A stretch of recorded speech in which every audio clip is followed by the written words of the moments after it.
Olá, queridos, seja a graça e a paz de Jesus sobre vocês, tudo bem com vocês? Espero que esteja.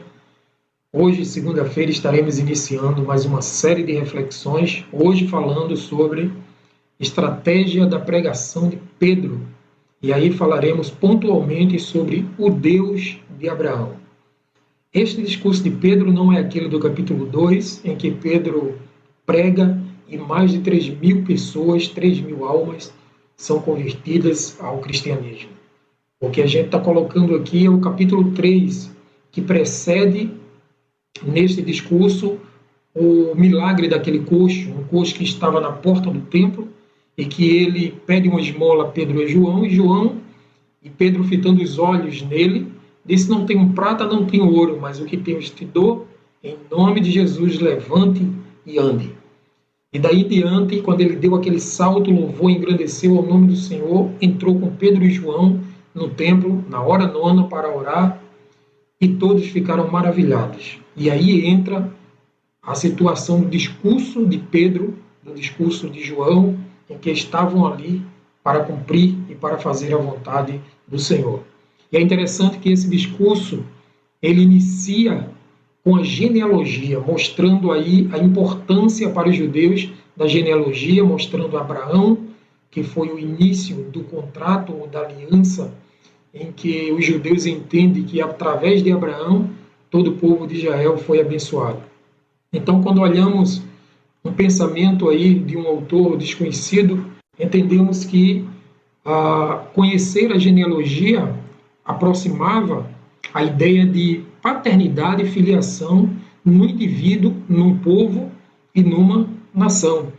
Os judeus tinham como prioridade conhecer o teor daquela mensagem, se tinha vínculo com Abraão, com Isaac, com Jacó e com os demais patriarcas e com os demais personagens bíblicos. E o interessante que nós encontramos aí nas Sagradas Escrituras, logo no versículo 12, Pedro falando sobre a pregação, a verdade da pregação. Ele diz assim: vendo isso, Pedro lhe disse: Israelitas, por que isto te surpreende? Por que vocês estão olhando para nós como se estivéssemos feito este homem andar por nosso próprio poder ou piedade?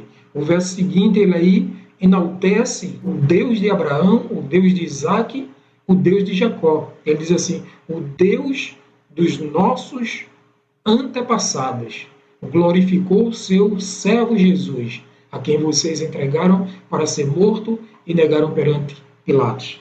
Então, se os irmãos bem entenderem aí, o que Pedro está querendo destacar nessa primeira parte é mostrar que quem está sendo louvado e honrado não é Pedro e não é João.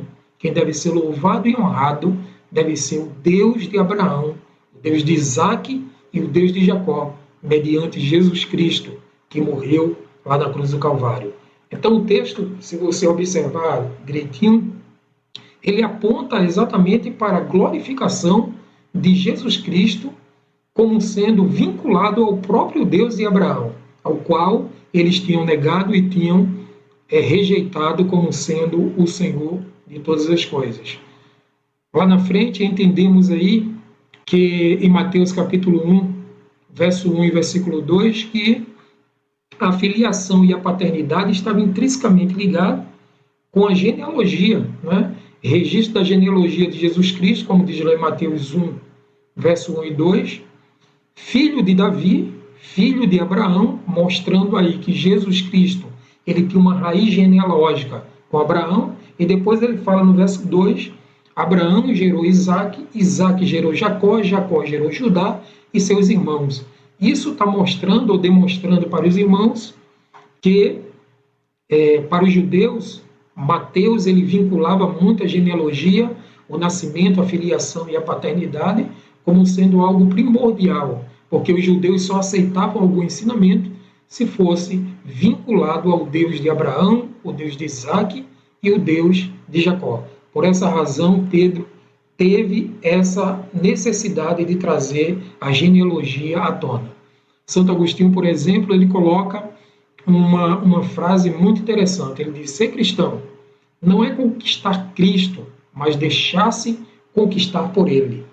Deixa que Ele conquiste em ti, que Ele conquiste para ti, que Ele te conquiste. É notório que o milagre que aconteceu com aquele coxo não foi proveniente do poder, como disse Pedro, o poder que estava nele, por ele mesmo, mas o poder que estava nele pelo Espírito Santo de Deus, vinculado ao próprio Deus de Abraão, de Isaac e de Jacó. Que esse Deus de Abraão, de Isaac e de Jacó encha teu coração de alegria, de paz e de contentamento neste dia. E que o Senhor te abençoe e te guarde, que o Senhor faça resplandecer o seu rosto sobre ti e tenha misericórdia de ti. Que o Senhor sobre ti levante o seu rosto e te dê a paz.